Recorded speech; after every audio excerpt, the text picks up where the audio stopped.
මේ කන්ටේනර් දෙක සහ 332 ගණන් එළියට දාපු එක පිළිබඳව නියෝජ්‍ය ඇමතිවරයා වක්කීම් බාරගත්ත වරායි.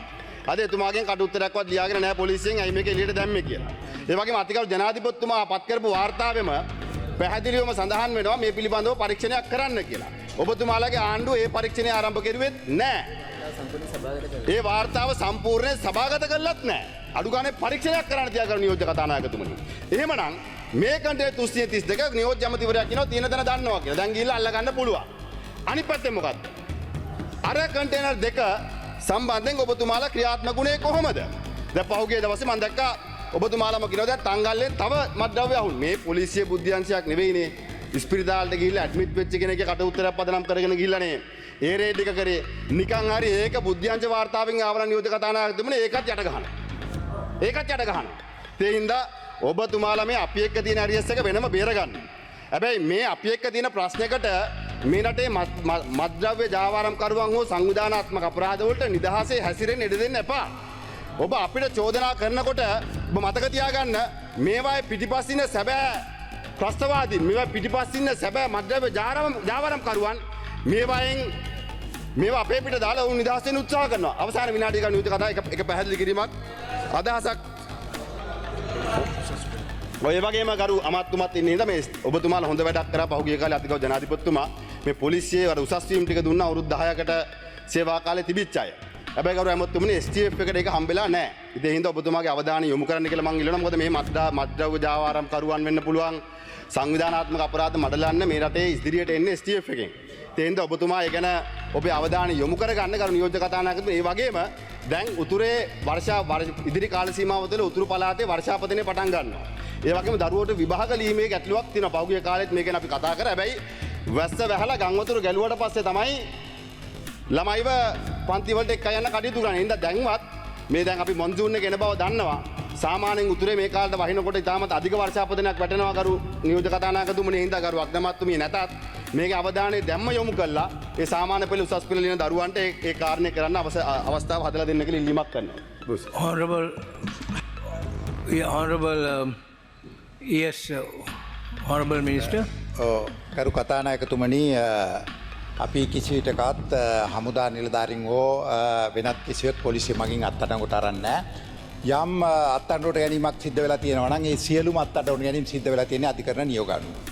ඒ හින්දා මම හිතන්නේ නාමල් මන්ත්‍රීතුමා කියප එක ඇත්ත කතාවක් නෙවෙයි. ඒක බොරු කතාවක්. නාවික හමුදාපති හිටපු එයා බුද්ධ්‍යංශයේ ඉන්නකොට කරපු යම් ක්‍රියාකාරකමක් සම්බන්ධයෙන් අධිකරණ නියෝගයක් අනුව තමයි අත්අඩංගුවටපත් උනේ. ඒ වගේම කන්ටේනර් සම්බන්ධයෙන් හැම අවස්ථාවකදම කන්ටේනර් සම්බන්ධයෙන් ඇති වෙන ප්‍රශ්න සම්බන්ධයෙන් ලැබෙන හැම පැමිණිල්ලක් සම්බන්ධයෙන්ම CID එක විමර්ශනය සිද්ධ කරනවා. ඒ වගේම රජයට ඇඟිල්ල දික් කරන්න උත්සාහ කරා මේ මත්ද්‍රව්‍ය සම්බන්ධයෙන්. මේ මත්ද්‍රව්‍ය බොහෝ ඒවට සම්බන්ධ බවට දැන් ඔය මත්ද්‍රව්‍ය කවුරුත් දන්නා පොහොට්ටුවේ සම්පත් මනම්පේරි මන්ත්‍රීවරයා මේකට සම්බන්ධයි. එයා අත්අඩංගුවේ ඉන්නේ. ඔහු මේ ජොන්ස්ටන් ඇමතිවරයාගේ සම්බන්ධීකරණ ලේකම්වරයා. ඉතින් ඕන තරම් මත්ද්‍රව්‍ය වලට සම්බන්ධතා තියෙන අය පොහොට්ටුවේ ඉන්නවා. ඉතින් ඒවා ඒ අත්අඩංගුවට තියෙනවා. ඉතින් ඊය උඩ අය සම්බන්ධය සම්බන්ධයෙන් විමර්ශන සිද්ධ වෙමින් පවතිනවා. ඒක පිළිබඳව ගැටලුවක් නැහැ. ඒ හින්දා පොඩ්ඩක් ඉන්න. Honorable Namal Rajapaksa, let him finish. අහගෙන ඉන්න. Let him continue and finish. ඒ හින්දා පොඩ්ඩක් ඉන්න කතා කරන්න. ඒ හින්දා ගරු නියෝජ්‍ය කතානායකතුමනි මේ රටේ මහ ජනතාව දන්නවා මේ කට්ටිය එළවලා දැම්මෙත් ඒ හින්දා මේ රටේ මහ ජනතාව දන්නවා මේ රටට කුඩු ගේන්නේ කවුද කියලා. විමර්ශන සිද්ධ වෙමින් පවතිනවා. අපි කියන්නේ සම්පත් මනම්පේරි පොහොට්ටුවේ මන්ත්‍රීවරයෙක් හිටපු.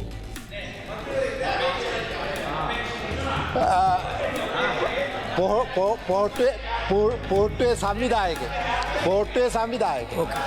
ඊට පස්සේ ජොන්ස්ටන් ඇමතිවරයාගේ සම්බන්ධීකරණ ලේකම්වරයා. ජොන්ස්ටන් ඇමතිවරයාගේ සම්බන්ධීකරණ ලේකම්වරයා. ඉතින් මේ අය කුඩුගෙන ඇවිල්ලා දැන් තමගේ ඇකට එනවා අනිත් අයට දාන්න තමයි මේ උත්සාහ කරමින් ඉන්නේ. එහෙනම් මේවට මේ රටේ ජනතාව කවුරුවත් රැවටෙන්නේ නැහැ. කවුරුත් දන්නවා මේ රටට මේ විදියට දීර්ඝ කාලයක් තිස්සේ දේශපාලන ආශිර්වාදයේ සහිතව පාතාලේ පෝෂණය කරලා පාතාලේ පවත්වාගෙන ගිහිල්ලා පාතාලේ වර්ධනය කරලා කුඩුත් ගෙනවිල්ලා මේ දෙකම තුනම සම්බන්ධ කරලා දැන් රටම විනාශ කරලා රට ව්‍යසනයකට පත් කරලා දරුවාගේ අනාගතය විනාශ කරලා රටේ එහෙම තත්ත්වයක් ඇති කරලා රටේ මිනිස්සු බන්නා දැම්මට පස්සේ පාර්ලිමේන්තුවේ ඇවිල්ලා විපක්ෂ කාර්යභාරය ගැන මෙතන කතා කරනවා විනාඩි 10ක් 15ක් කතා කරලා දුවනවා. You can have a minute. thank you honorable deputy speaker.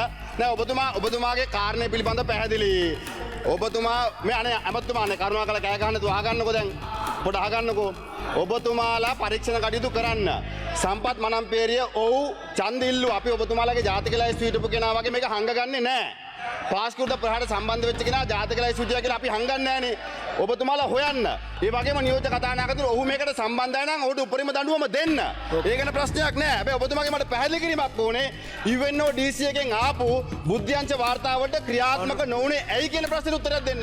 Honorable member, ඇයි we are ක්‍රියාත්මක going නොවුනේ on a කියලා. debate on this. Honorable Minister, yes. Anyway, by the way, we're not going on a debate on this. Honorable members, please. ගරු නියෝජ්‍ය කතානායකතුමනි අපිට ආවතොරතුරු අනුව නාකොටික් එක ගිහිල්ලා ඒක පරීක්ෂා කරා. We will call upon the A next සම්බන්ධයෙන් speaker. තමයි ආයෙ විමර්ශනයක් කරන්නේ. ඉතින් ඒක තමයි විමර්ශන කරනවා කියලා අපි කියන්නේ. එතකොට නෑ ඒක තමයි ඉතින්. ඒක තමයි විමර්ශන කරන්නේ. Okay. යම් සිද්ධියක් Okay, let's- වුණා ඔබතුමන්ලා වාගේ සිද්ධියක් වුණාම ගිහිල්ලා බදාගෙන කුඩු රස්සාව බදාගෙන එහෙම කරේ නෑ අපි. අපි කරේ ඕක නෙවෙයි. අපි කරේ ඒ පිළිබඳව විමර්ශනය කරන එක. Honorable members will get on with the next speaker. වැරද්ද වෙනුවෙන් අපි කටයුතු කරන්න සූදානම්. එහෙම නැතුව එක එක්කෙනාගේ අවශ්‍යතාවයන් ඉෂ්ට කරන්න අපි සූදානම් නැහැ. අපි දේශපාලන Namal We go to the next speaker. Namal මන්ත්‍රීතුමා ඔබතුමන්ලා වගේ අපි දේශපාලන කල්පැනීම් ගන්න කටයුතු කරන්නේ නැහැ. අපි හැම වෙලාවෙම Honorable Mohammed Faisal. මේ රට හදන්නේ. Honorable මේ රට Minister, we are not යුක්තියෙන් going on තමයි a අපි debate කටයුතු on this. කරන්නේ. නැත්තම් We'll get on with the next speaker. කියන ඒවාට අපි සූදානම් නැහැ. මේ කියන විදිහට වැඩ කරන්න. නමුත් මේ රටේ පොලිසියක් ඉන්නවා. Mohammed බුද්ධියක් ඉන්නවා, Faisal. බුද්ධි තොරතුරු තියෙනවා. Can we get on with the debate on hand? Mohammed Faisal, you have 10 minutes. Take it or leave it. Mohammed Faisal, please. Bismillahirrahmanirrahim. Assalamu Honorable member, please be. Maybe you are put to speak here. හැමදෙම දැකගන්න මාහිමින් එහාලොවක හොඳ දේවල් අරගන්න සීරුවෙන් මෙහෙට එන්න හැමදෙම දැකගන්න මාහිමින් එහාලොවක හොඳ දේවල් අරගන්න සීරුවෙන් මෙහෙට එන්න